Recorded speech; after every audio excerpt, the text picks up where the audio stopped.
Bonjour petits et grands lecteurs, j'espère que vous allez bien. On se retrouve aujourd'hui pour un nouvel update lecture, comme chaque mercredi. Et aujourd'hui, je vais vous présenter autant des livres que j'ai grandement appréciés que des livres qui ont été quand même une petite déception. Vous l'avez peut-être manqué, mais la campagne Ulule pour la prochaine publication des 3 Nornes est en cours jusqu'au 23 mars. Et il s'agit de La forêt aux fleurs d'argent, donc qui est un texte qui est de la cozy fantasy, qui regroupe 2 contes, autant accessible à des enfants mais aussi à des adultes. Nous avions sorti il y a quelque temps La forêt aux fleurs d'or, donc d'H. Poindal et illustré par Rosaine Grosjean. Et ici, on vous présente une suite qui se lit indépendamment. Vous êtes dans une forêt particulière où chaque conte illustre une saison. Et dans La forêt aux fleurs d'argent, on aborde donc l'automne et le printemps. Vous allez suivre l'histoire d'un écureuil jardinier qui va se mettre dans le pétrin à la suite d'une rencontre un peu fortuite. Mais aussi l'histoire d'une jeune Hermine pleine de grâce et de beauté qui vit assez mal l'arrivée du printemps et qui va faire la rencontre du roi des éphémères. Cette fois-ci, on reprend H. Poindal à l'écriture et nous avons sélectionné une nouvelle illustratrice, Yaril. C'est une volonté aussi qu'on a d'essayer de mettre en avant le travail d'illustration en France, notamment en faisant travailler différents illustrateurs. Et cet album est toujours fabriqué en France de A à Z et non distribué sur Amazon. Et si vous avez envie de nous aider à concrétiser ce projet, parce que nous les campagnes Ulule, on les voit vraiment comme des campagnes d'aide à sortir des financements, parce que nos albums coûtent assez cher à la production, comme tous nos livres, parce que nous avons une certaine éthique dans la fabrication de nos livres et dans sa distribution. Ensuite, je voulais aussi vous rappeler la petite date de dédicace. En mars, on sera au Salon du Livre de Bondu, donc vraiment dans la proche banlieue de Lille, c'est un des plus grands salons du livre du nord de la France. On sera là pour vous accueillir et en avril, on sera pour valider à Imagine Livre, donc notre seule dédicace dans le sud de la France à côté de Toulouse. Et Ouest-Hurlan, donc le week-end de Pâques, le samedi et dimanche avant Pâques. Et on a très hâte de vous y rencontrer. Et pour l'instant, c'est tout ce que je peux vous dire pour les petites dates. Et on commence. Alors on commence avec des choses, je sais pas par quoi commencer. Je vais vous présenter un texte que j'avais grandement envie de lire parce que cet auteur-ci, je sais qu'il ne convainc pas tout le monde, mais moi j'ai eu quand même la chance de l'étudier à la fac. Et c'est vrai que ces textes m'ont toujours fascinée depuis que je suis enfant parce que c'est des récits de voyage, c'est des récits d'aventure et au-delà de ça, c'est un auteur qui a une édition et un lien avec son éditeur qui est souvent étudié à la fac parce que Jules Verne et Hetzel, c'est quand même un cas particulier. Et aujourd'hui, je vous parle du Château des Carpates. Alors le Château des Carpates, c'est un très court roman qui se passe en Transylvanie, si je ne dis pas de bêtises, où vous suivez donc un village et des hommes dans ce village qui vont apercevoir au château, très loin, des formes et très étranges. Et donc, 2 hommes vont partir vous enquêter.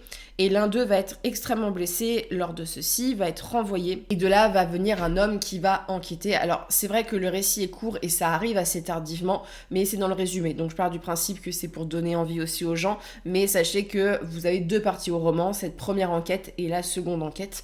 C'est un univers donc très Jules Vernien, dans le sens que vous avez un endroit assez atypique, voilà, Jules Verne c'est la France, hein. Donc le voyage, vous avez ce côté mystérieux et vous avez ce côté, un peu la technologie, le divin, voilà, c'est un thème qui est assez récurrent. Et surtout ici, vous avez un texte qui part dans le fantastique, vraiment.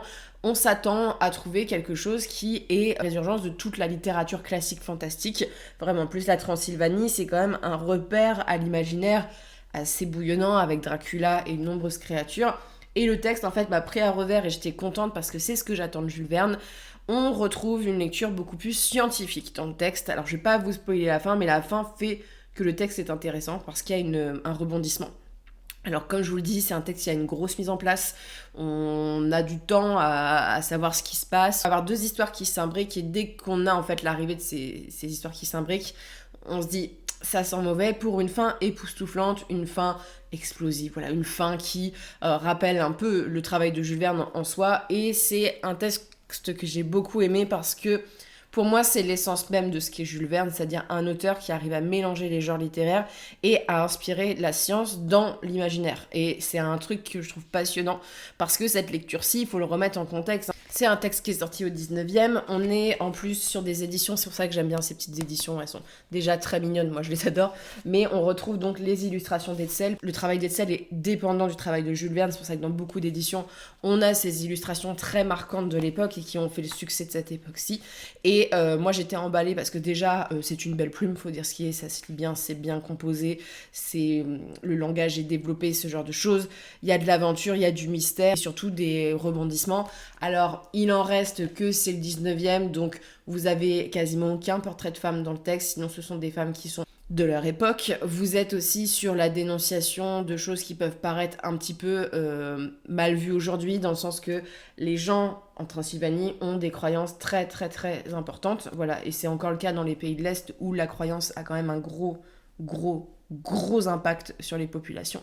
Voilà, vous allez par exemple en Hongrie, vous retrouvez des tombes où on met des pieux parce qu'on a peur qu'il y ait des vampires.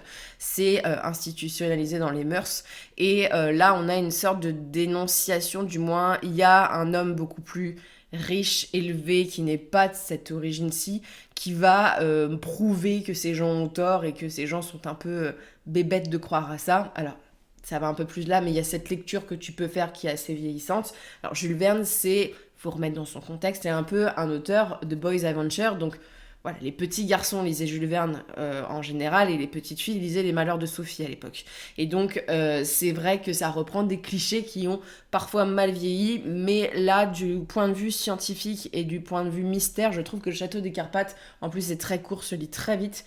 Voilà, au début, je me suis dit, oh, c'est assez plan-plan, c'est convenu, tu vois, ce château, il y a des choses bizarres et il y a des gens qui enquêtent, et en fait, le retournement et la lecture qu'il y a dedans est assez intéressante. Toute une lecture historique, et la fin est très très très chouette, et c'est un truc que je verrais même bien, alors ça a dû être adapté, hein, je pense, surtout dans des vieux films, je pense. C'est un texte où on voit l'empreinte que ça a eu sur la science-fiction après, et ça c'est assez chouette, et je vous laisserai découvrir ça, mais franchement, le Château des Carpates, il est très accessible, pas trop long à lire, et pour le coup c'est beaucoup moins du voyage, parce que c'est vrai que la plupart des Verne que j'ai lus tournent autour de naufrages, de voyages, de voilà. Là on est sur un endroit spécifique où il y a un événement qui se passe et on gravite autour de l'événement. Il y a une ambiance en fait qui, comme ça relève du fantastique, est assez horrifique, vraiment dans tout le texte, donc ça pourrait être un peu une lecture que vous pouvez lire à l'automne. Il y a cette ambiance qui fait un peu froid dans le dos,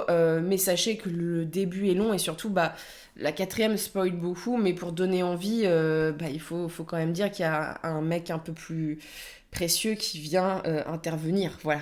On va parler de ce qui fâche. Je vais faire un grand trigger warning. Si l'auteur tombe sur la vidéo, je ne vous conseille pas de regarder cette chronique. Et deuxièmement, ma chronique est très différente, je pense, de ce que vous allez pouvoir trouver sur internet sur ce texte, c'est-à-dire que ça me met un peu dans la panade, dans le sens que c'est un service presse. J'aime pas dire du mal des services presse, et il y a quand même du positif dans ce texte-ci, mais je suis quand même assez interloquée par le fait que j'ai pas aimé. J'ai l'impression que tout le monde a aimé, et que je trouve ce texte vraiment pas fou en termes d'univers, je trouve ça très très vu et revu, et que je suis très étonnée de la hype qu'il y a autour de ce texte-ci. Je l'ai vu beaucoup circuler, et je suis en mode, est-ce que c'est moi qui ai passé à côté, ou est-ce que c'est parce que je trouve que l'univers est pas très bien maîtrisé? C'est peut-être ça aussi. Je vous parle du Sabre des Neiges. Vous êtes beaucoup à vouloir lire ce texte, voilà, et faites-vous votre idée, voilà, faites-vous votre idée malgré la chronique. C'est de Salomé Han, et c'est donc une trilogie. Sachez que je ne lirai pas la suite, voilà, je vous le dis tout de suite. C'est une lecture qui m'a assez ennuyée dès le début, et malheureusement, j'ai pas du tout accroché à l'histoire. L'univers encore que, mais l'histoire, je l'ai trouvée, mais vraiment consensuelle de fou. Vous êtes sur de la fantasy d'inspiration japonaise, on va revenir sur ce sujet-ci, où vous suivez un homme qui est nommé le Héron Blanc. C'est le porteur du Sabre des Neiges, qui est un artefact hyper puissant. Et cet homme vit au sein d'une montagne, il entraîne un jeune homme depuis longtemps à tenir un sabre, à se battre, jusqu'au jour où ce jeune homme, qui est son apprenti, va descendre au village, je ne sais plus pourquoi, et va être interpellé par un homme qui lui dit que mon coco, je vois que tu mens, et je pense que tu es lié à la personne qu'on recherche, c'est-à-dire le Héron Blanc, que l'on veut extrader à la capitale, donc pour rencontrer l'empereur, pour le forcer à rendre ses armes et il doit être jugé parce que voilà, il est accusé de quelque chose. Donc ils vont décider de fuir, ce qui paraît normal. Et lors de leur fuite, il va y avoir ensuite une quête qui va être liée au sabre. C'est un texte qui...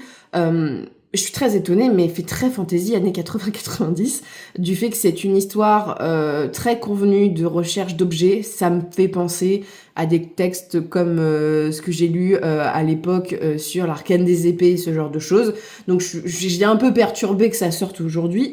Et c'est un texte qui mélange un petit peu de mythologie, donc de fantasy japonaise, de quête. Il y a tout un truc sur le mensonge et un jeune homme qui veut prouver à son maître qu'il est digne de reprendre sa tâche. Et c'est des sujets qu'on a vus et revus. Et il y a déjà un truc bizarre dès le début, c'est que il a 19 ans, bon, il est majeur, mais son maître, on a bien l'impression qu'il le considère pas que comme son maître. Un homme qui l'a élevé, en quelque sorte, ça fait des années qu'il l'entraîne, et il y a une espèce de déclaration amoureuse du gamin à son maître. Alors l'autre le repousse, mais j'ai trouvé ça glauque as fuck. J'étais en mode voilà. Et vous allez dire c'est bête, mais j'ai trouvé que ça faisait un peu, on va faire une sorte de yaoi pas maîtrisé, voilà. Donc j'étais en mode bon, ça va fonctionner du tout pour moi là-dessus. Et ensuite l'histoire, j'ai pas trouvé ça très palpitant malheureusement. Alors je sais ça a plu à plein de gens, mais j'ai eu des déconvenues parce que malgré le fait que le début est sympa, qu'il y a un vrai univers, il y a un vrai travail sur les artefacts. Et moi les artefacts, en fait j'ai passé l'âge, je pense, de lire des textes sur les artefacts. J'en ai trop lu, j'ai trop lu de fantasy classique pour ça. Il en reste que voilà, le personnage principal est plutôt sympathique, il y a une vraie ambiance, il y a de la tension et tout. Et on m'a promis de la fantaisie japonaise. Et je peux vous dire que je la cherche comment dire. J'ai été assez déçue sur plusieurs points. C'est-à-dire que je trouve que déjà, historiquement parlant, j'ai trouvé ça pas assez crédible. Au niveau même du Japon et tout, à part les sabres, en fait, ça reprend un peu les clichés. J'avais l'impression de lire vraiment un truc très cliché sur le Japon. Et c'est pas la première fois que je lis des choses comme ça, mais moi, ça me plaît pas du tout. Moi, j'aime bien la fantaisie japonaise fouillée, historique, bien travaillée. Et en termes de mythologie, parce qu'on nous parle aussi un petit peu de ça, les créatures qui sont évoquées sont quand même des créatures très clichés. C'est très vite fait. Voilà. Et j'ai été un peu désarçonnée par ça. Et aussi parce que, et ça, je pense que c'est inhérent au fait que j'aime la littérature japonaise dans sa généralité, c'est que la littérature japonaise, pour moi, et la fantaisie japonaise, c'est une autre manière d'écrire que la fantaisie européenne. Et là, on a vraiment l'impression de lire de la fantaisie européenne, voilà, un petit peu mix européen-américain dans les inspirations, avec un décor japonais et pas du tout de la fantaisie japonaise. Les fantaisies asiatiques, dans leur globalité, en général, sont des fantaisies qui accentuent pas et qui parlent pas du tout de la même manière, des mêmes sujets, qui ont une poésie qui est différente. Et en fait, ça m'a désarçonnée pour ça parce que c'est pas ce que je cherche dans mes lectures quand je lis de la fantaisie japonaise. J'ai déjà lu des personnes qui ne sont pas japonaises, qui ont écrit de la fantaisie japonaise, et j'ai quand même apprécié. Là, à mon sens, en fait, j'attendais beaucoup de choses et surtout, j'ai été assez surprise parce que malgré le fait qu'il y a quelques dingueries dans le texte, voilà, il y a des trucs qui m'ont mis mal à l'aise et tout, j'ai trouvé, en fait, c'était très adolescent. Dans sa façon, parce que bon, il a 19 ans, mais dans la façon dont ça aborde les personnages, en fait, ça faisait très young adulte avec quelques petits trucs un peu sanglants. Et donc, très young adulte avec un univers très young adulte. C'est-à-dire, on place les éléments, mais on développe pas. À mon sens, c'était pas assez crédible. Et c'est vrai que les questions d'honneur et tout ça, je trouvais ça très convenu et très cliché. Moi, c'est vrai qu'on me présente le sabre des neiges, j'avais envie de partir pour un truc beaucoup plus original. Alors ce qui est intéressant ici, c'est qu'on va voir la question du mensonge, du point de vue, il y a de la manipulation, il y a des rebondissements et ce genre de choses. Et de plus, et c'est voilà, ça c'est inhérent, je peux pas choisir si j'aime ou si j'aime pas, j'ai pas accroché à la plume non plus. C'est-à-dire que quand je lis de la fantaisie japonaise, je veux de la poésie. Voilà, c'est quelque chose que je retrouve chez des auteurs traduits. Il y a une certaine manière d'écrire et là j'ai trouvé que c'était écrit un peu trop simplement, pas vraiment de vocabulaire. C'est pour ça que je dis qu'il y a un côté young adulte, c'est que vraiment même dans le style, j'ai l'impression que c'est de la YA.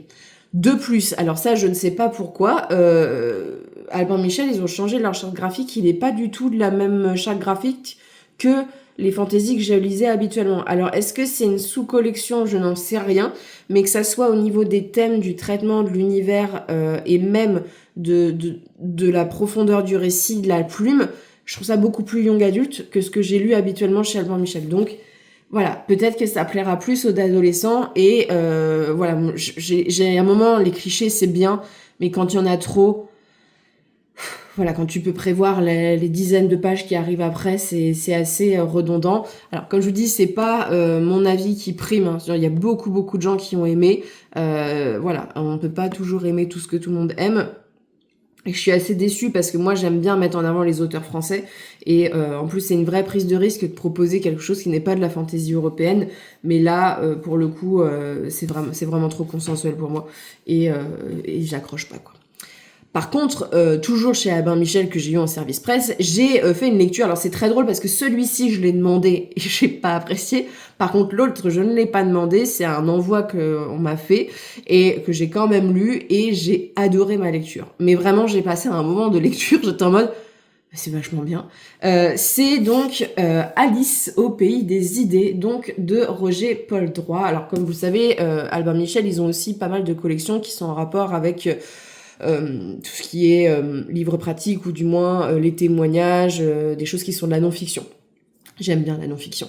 Et c'est vrai que quand on m'a envoyé Alice au pays des idées, je dis moi la philosophie, comment dire, mon rapport à la philosophie est un peu compliqué parce que pour faire très clair, j'ai pas eu de prof de philo vraiment au bac. Voilà, pendant mon année de terminale, j'ai un prof très particulier au début qui est parti en dépression très vite. Voilà, et j'ai eu un autre prof qui avait des addictions, voilà, et qui était plus prompt à aller fumer quelques petites choses que de donner des cours. Je faisais des mots croisés pendant les cours de philo parce qu'en fait les cours étaient inintéressants et de toute façon ils s'en foutaient. Et donc moi la philo je l'ai lu à travers des livres qu'on m'a prêté, tu vois. Donc j'ai quand même eu une bonne note au bac, mais c'était pas du tout un cours que j'ai suivi. Genre je pense que c'est la première fois de ma vie où j'ai vraiment pas suivi un cours pendant un an. Et pourtant ne séchant pas parce que j'étais en cours, mais je faisais des mots croisés, je faisais des dessins, je faisais autre chose, quoi. Et de toute façon le prof faisait sur les 1 heure de cours, si nous avions 40 minutes déjà à l'heure, et il parlait tout sauf de philo. Et donc revenons à nos moutons. C'est vrai que j'ai un a priori à la philosophie où je me suis dit voilà, j'ai pas envie. Et en fait je commence ce texte qui est une réécriture d'Alice au pays des merveilles où vous suivez une Alice qui est une Alice moderne, c'est-à-dire que c'est une jeune fille de notre époque qui déteste un peu le fait de vieillir, c'est-à-dire qu'elle n'y voit aucun intérêt, elle déteste les anniversaires, elle réfléchit et elle aime pas le concept vraiment de ça, et elle se pose plein de questions.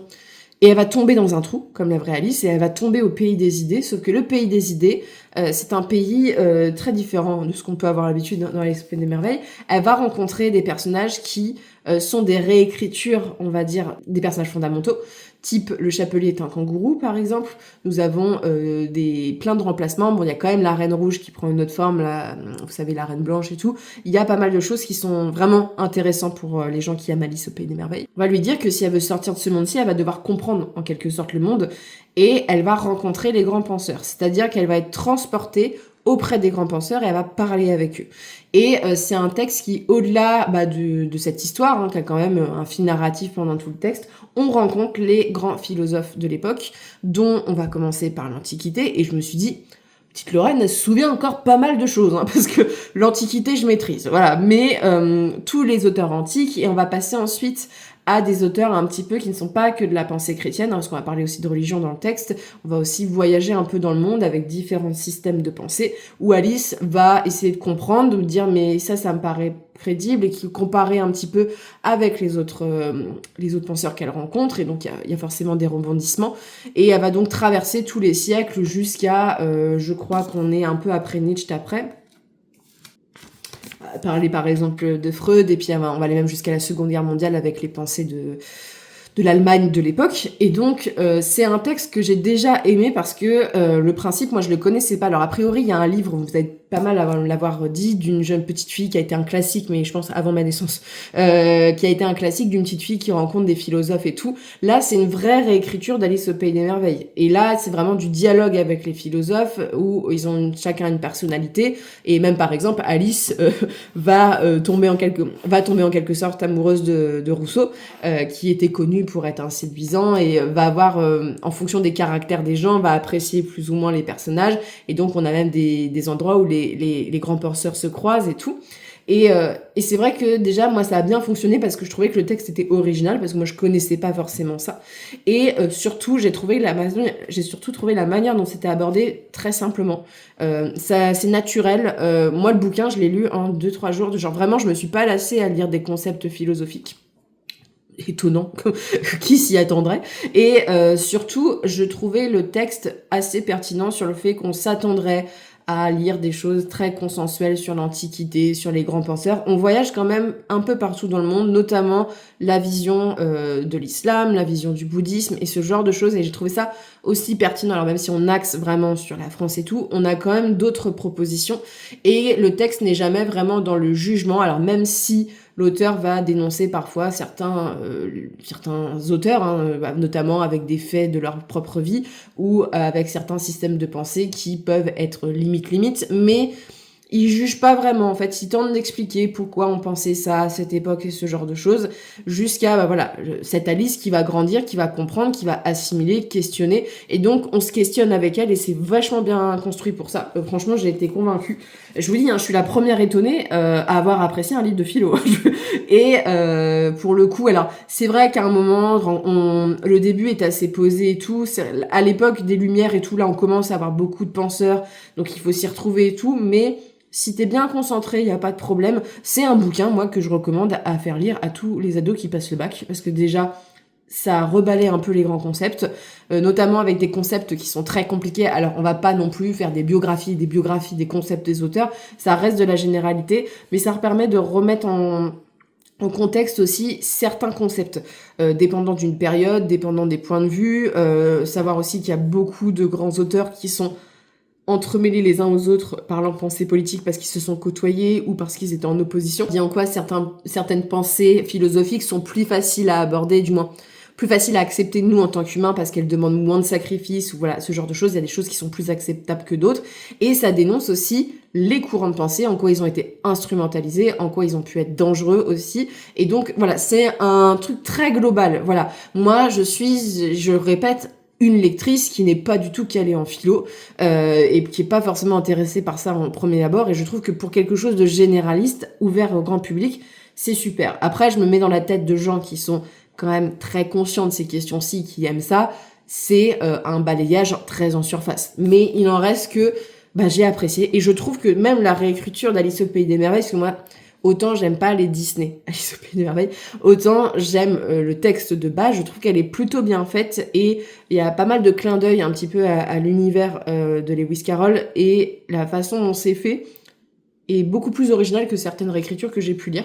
Et vous avez le journal d'Alice où elle fait un peu des comptes rendus sur ce qu'elle pense de ce qu'elle a vécu à ces moments-ci, parce qu'il y a quand même de l'action, où elle va être projetée, ce genre de choses, mais à chaque fois, elle fait des petits comptes rendus des périodes qu'elle visite. Normalement, vous avez des citations, les grandes citations, en fait, des auteurs en plus, tu vois. Par exemple, quel est le plaisir pour vivre, donc de Clément d'Alexandrie, et donc on a cette formule qui va être un peu abordée dans ce passage-ci, mais aussi c'est Alice qui essaye de déchiffrer un petit peu et ce genre de choses. Je trouve que c'est hyper bien fait. Voilà, c'est pédagogique, sympa.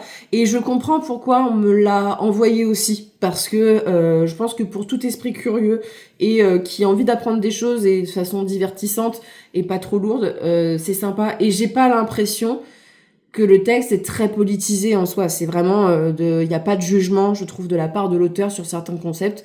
Il les lance comme ça, il les étudie et c'est intéressant pour le coup. Et comprendre le monde est beaucoup plus complexe qu'on ne le pense et que c'est très facile de dire que les gens avaient des pensées arriérées à l'époque, mais c'est toujours à remettre dans son contexte aussi et que certaines compréhensions du monde ont servi à des destins parfois malheureux et parfois ont permis à des choses extraordinaires.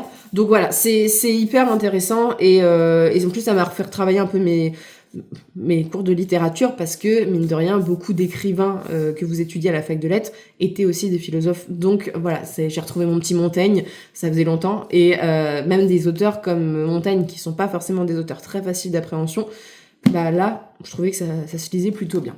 Donc voilà, il faut se laisser porter par la vie parfois et on trouve des belles surprises. Donc n'hésitez pas à me dire si vous avez lu ces livres, si vous êtes intéressé par ces ouvrages. Et si vous avez notamment lu Le Sabre des Neiges, je serais très contente d'avoir votre avis, notamment s'il est positif en commentaire. Alors ne spoilez pas, mais si ça peut donner envie aux gens, ou du moins avoir un autre avis que le mien, parce que je pense que j'ai peut-être loupé un truc, hein, mais je suis un peu... à côté, quoi. Sur ce, je vous souhaite une très bonne lecture et une très bonne journée.